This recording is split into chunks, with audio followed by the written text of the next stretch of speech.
I used to be a news reporter when I was at the university. And so I went through newsrooms, I went through interviewing, getting the story, putting the story out. As you say, in those days, and I think, well, the technology has definitely changed, but this was a few years ago where the print used to work until midnight, and then it will sort of be put out on a spreadsheet and printed out and make sure that the headlines fitted the size of the front page, and then we'll take it over. We used to have a Greek shop, and apparently in many parts of the world, it used to be Greeks who used to run the printing of the press. And this was in Michigan. When I was a student at the University of Michigan, I grew up to become one of the rare African news editors at the University of Michigan. I don't think there's been 100 since that day, but so I also feel like I'm within family, and that's why I wanted to make a point to be here, because from very young, and at the time we covered Nelson Mandela getting out of jail, and I just remember the headlines and the power of what the media can do. And when I was at Michigan, it was in those days when we still used to have the mugshot of the black guy on the front of the page when there was a crime that was committed in the city. And so you wake up in the morning, and I didn't used to do the crime bit. I used to do the international bit, but they would be on the front page at the end. We all know where they used to put those pictures, right? And there would be this black picture, which could be any black person in Michigan, and there would be a suspected male from the age of 15 to 34 possibly would have committed a crime. And one of the things we did at the time was fight to take that away from the newspapers, and that went away actually from a lot of United States media, college media newspapers, and it was led by the University of Michigan. So I'm very proud. So since from that time, the importance of the media, the importance of sending the right message and the right stereotype out. And why am I talking about this? Because this morning we heard from the president of the African Development Bank a little bit about the stereotypes of the continent, and a little bit about how we are covered, and a little bit about, what then ends up becoming truth about the stories that are being told about us. And for me, this is why having the media is important. But having a media is not as important as having an informed media. Because a media that is not informed, a media that does not have the right information, sometimes it's probably even worse than not having a media at all. So it's better not to have it than to have bad news, or the wrong kind of news, or the wrong kinds of messages that are coming out. But it is then left to those of us who are producing the news or making the information to make sure that the media gets the right messages and can then put it out. Today I'm here to talk a little bit about how we can use your platform in some sense, because I'm coming a little bit from the ideas or the knowledge side of the conversation. How can we make sure that that knowledge and that information is translated in a way that works? And one of the biggest conversations that we have on the continent today is, of course, about the African Continental Free Trade Area Agreement, and how a little bit of maybe the good news that was talked about in the morning, where Africa can be, where Africa should be, how Africa needs to get to where it needs to get to. If we don't give you that information in the way in which you need it, you will never really get it. And I'm trying to click and it's not clicking. My slides are supposed to come up. And so, fantastic, okay. So I just want to walk you through the whole point of the next slide, is because this is not, where am I supposed to point? Go to the next slide. There's a lot of numbers, but don't worry, in a few minutes you'll see that it's quite easy to follow. So the African Continental Free Trade Area Agreement is premised on the idea that Africa will grow if Africa trades with itself. And that if Africa trades with itself, Africa will begin to manufacture more, Africa will begin to specialize more, and Africa will then begin to create more jobs, and growth will happen as a consequence. Because what we're looking for is growth. And you heard today, this morning, President Adesina saying, the top 10 fastest growing countries, don't worry, in the world are from Africa. Yes, it is true. The question is, how fast are we growing? And are we growing at the pace that is going to then be able to absorb the youth on the continent? So I decided for this conversation to look at Africa and India because there are so many similarities between the two of us. Of course, Africa is a mixture of 54 countries. India is one, but India has states that are like African countries. Africa today has the population which is similar to the Indian population. Africa has a GDP per capita, which is about the same like India. We're at about $2,300 GDP per capita. India is about the same, $2,300 GDP per capita. So comparable. 50% of our youth are below the ages of 35. 50% of the youth of India are below the ages of 35. So essentially, economies, poverty is in two parts of the world these days. Poverty is in Africa and poverty is in India. If you want to think about sort of where are the big challenges, when we talk about 700 million people not having access to energy, we have about 400 million of those in Africa and another 200 million of those in India. So a lot of the development challenges that we are struggling with today are in these two in these two geographies. But let's go backwards a little bit and say, in 1996, what you have up here is Africa's trade. What does Africa produce? Why should Africa be important? As we've all seen in the last few months, the discussions, or the last year and a half, the discussions on South Korea. South Korea is a really small, tiny part of the world, right?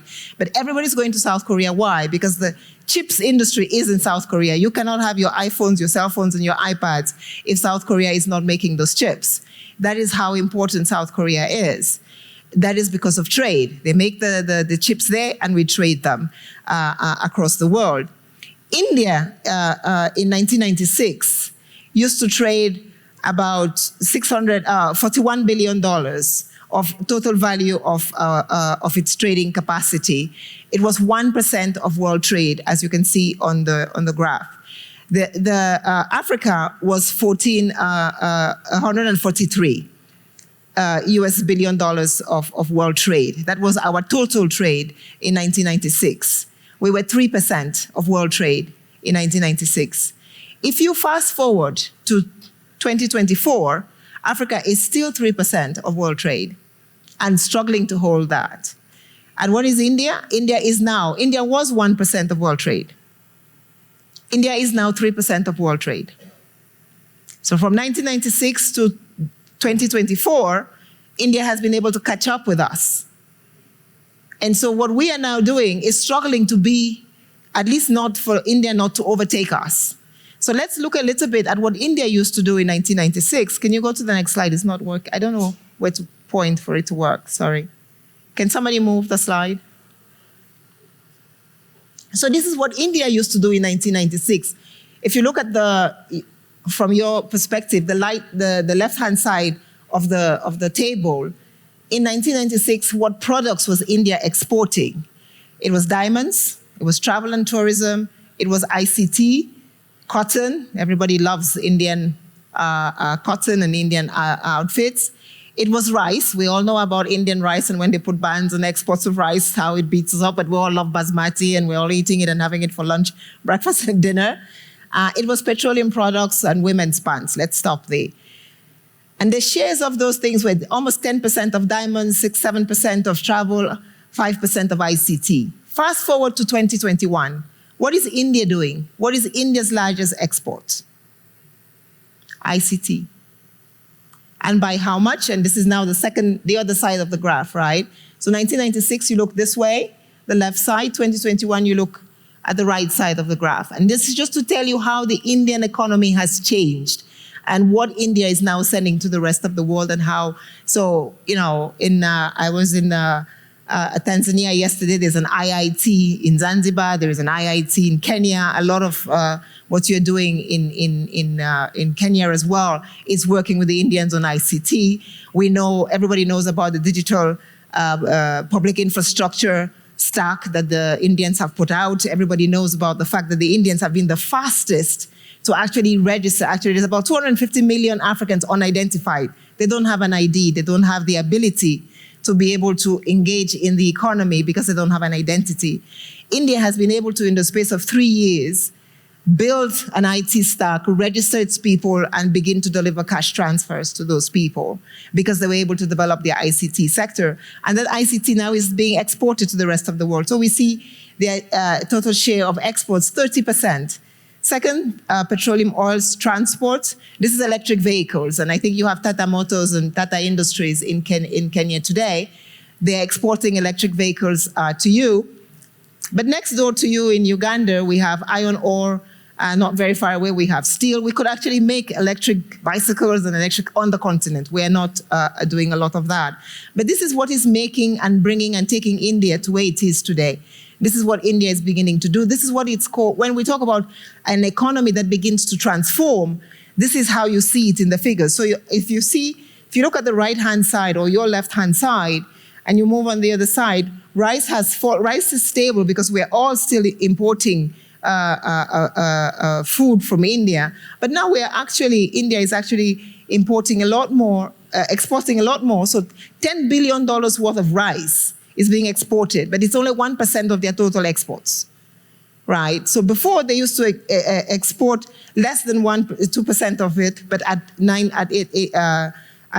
2 billion. So today they're at 10 billion, but it's a much smaller piece. So they're doing well. They're doing what they used to do before, much better, sending it out to us in a lot more quantity, but it's not as important. If you understand, so we're still buying rice from them. We're buying even more rice from them. So we're spending even more money paying to get rice. Why can't we do our own rice? I think as President Adesina was talking about this morning, those are some of the conversations we need to have amongst ourselves when we talk about the AFCFTA. The $10 billion of rice that we're getting from India, we could probably create jobs on the continent, produce the rice here, and then move into ICT and do better at ICT or begin to process other commodities. Now, let's go to the Africa table. And just to give you a sense of where Africa is and what Africa has been doing in the same period of time that India has been doing what it has been doing. Next one.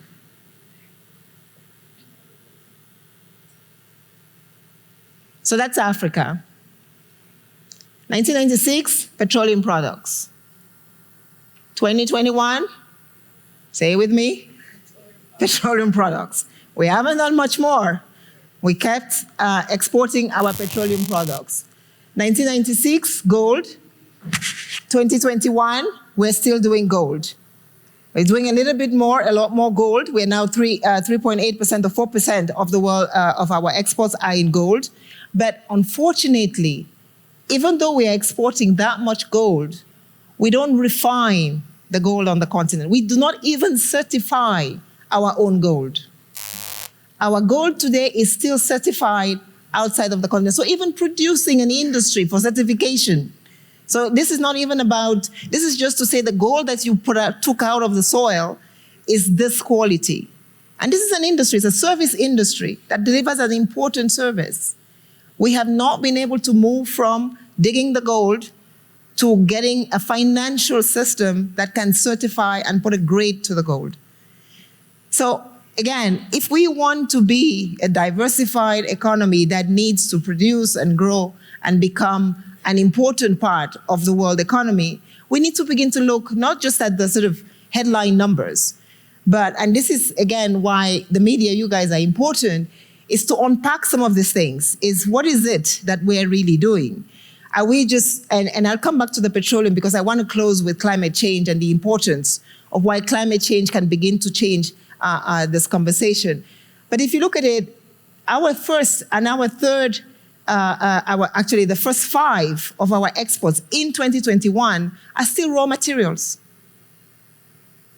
We have not yet begun to build and sit and sort of accommodate ourselves to a manufacturing industry, let alone to a service industry. Even though service is now 50% of our economy, of the African economy is services, but we have not managed yet even to sort of begin to get to a point where the rest of the world is saying, Africa is producing good back office telephone services. In Kenya, you guys have the iCloud factory, which is amazing, right? Because you have the ICT, you have the energy, and you have a young and equipped youth that can do that. But how many of you media people have written a real story about the iCloud factory?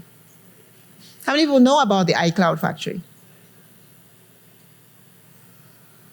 1, 2. So the iCloud factory, I'll tell you very quickly, is in Kenya, and this is just to give you a sense of what we can do, the positive of where Africa can get to. We talk a lot about the digital age. We talk a lot about the fact that AI, ICT is going to transform and it's going to kill jobs. I am here to say no. It is actually going to create a lot more jobs than we would have ever envisioned. Because when in Kenya, you go to the iCloud factory, and I think they've actually expanded a little bit out of Nairobi into the outskirts, you have young kids, 18 to 25, essentially driving the famous programless, driverless cars of California. They're all sitting on their computers doing mathematics. And they are the ones driving those cars. They are programming in them. When you're watching an NFL game, there are young kids in Kenya calculating the speed of the throw, the pace of the throw, and relaying this information to a game in Philadelphia so that the coach can change the player.